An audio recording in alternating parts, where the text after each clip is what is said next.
నా చేతిలో ఉన్నది ఫిష్ అమినో యాసిడ్. ఇది ఒక న్యాచురల్ ఫర్టిలైజర్ అనమాట. ఈ రోజు నేను ఇక్కడికి వచ్చాను. మనం సురేందర్ రెడ్డి గారిని అడిగి దీని తయారీ ఎలాగో, దీని రేట్ ఎంతో తెలుసుకుందాం.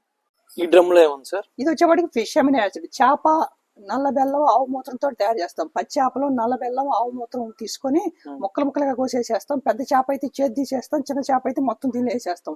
మొత్తం కరిగిపోద్ది. కరిగిపోయిన తర్వాత ఇది వడగట్టింది, ఇది రెడీ టు యూజ్. ఇది చిన్న చేప అయితే 25 రోజులకి, పెద్ద చేప అయితే 35 రోజులకి మొత్తం కరిగిపోద్ది. కరిగిపోయిందని వడగట్టుకోవటం.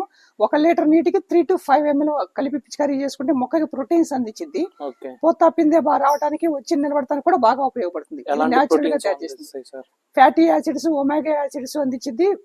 దాని ద్వారా పూతకి బలానికి క్వాలిటీ వచ్చింది. ఫ్లవరింగ్ స్టేజెస్ లో యూస్ చేస్తాం. ఫ్లవరింగ్ కొంచెం ముందు వాడుకుంటే మీకు మంచి రిజల్ట్ కనపడింది. ఇది చేపలు, పచ్చి చేపలు ఏదైనా ఏ రకమైన పర్వాలేదు, ముక్కలు ముక్కలుగా కొట్టి వేసేస్తాం. దీనిలో ముక్కలుగా నల్ల బెల్లం కూడా కలుపుతారు. నల్ల బెల్లం చిన్న చేప అయితే 21 రోజులు, పెద్ద చేప అయితే 35 రోజులకు తయారైంది. దీని పేరు ఫిష్ అమినో యాసిడ్ అంటారు. చేప, నల్ల బెల్లం, ఆవు మూత్రంతో కలిసి తయారు చేస్తారు. ఏ టైం లో యూస్ చేసుకోవచ్చు? ఇది పూతకొచ్చే ముందు ఏదైనా ప్రకృతికి సంబంధించి ఏదైనా సాయంత్రం పూట పిచికారీ చేసుకుంటే మీకు మంచి రిజల్ట్ ఉంటుంది. ఓకే, ఎంత పడుతుంది సార్? 1 లీటర్ ఖరీదు 150 రూపాయలు. 1 లీటర్ నీటికి 3 to 5 ml దీన్ని కలిపి పిచికారీ చేసుకోవాలి. చూశారుగా, ఇలా ఆర్గానిక్ ఫార్మింగ్ గురించి కానీ న్యాచురల్ ఫార్మింగ్ గురించి కానీ తెలుసుకోవాలనుకుంటే వెంటనే మన ఛానల్ని సబ్స్క్రైబ్ చేసేయండి. Thank you.